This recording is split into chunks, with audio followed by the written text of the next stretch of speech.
गटो report रज़ा ख़ास के लिए कराची पाकिस्तान पीपल्स पार्टी के चेयरमैन बिलावल भुट्टो ज़रदारी सदर आसिफ अली ज़रदारी जे विज़न मौजूद कराची वक्स एंड सर्विस आइन जेल वारे सूबाई वज़ीर अली हसन ज़रदारी कराची जे वज़ीर आला सेक्रेटरीट जी तामीर हेठ नई इमारत ऐं सिंध जोडिशनल एकेडमी रिहाइशी जे OR1 anti corruption complex ATC जद फ्लैट्स जो मुआयनो कियो। कराची सूबाई वज़ीर अली हसन ज़रदारी सां वक्स एंड सर्विसेज खाते जे ऑफिसरन मुलाकात कई।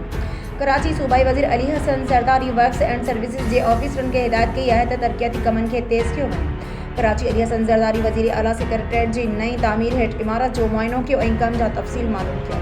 कराची सूबाई वज़ीर अली हसन ज़रदारी खे तामीराती कंपनी जे इंजीनियरनि पारां तरक्याती कमन बाबति ब्रीफिंग ॾिनी वई।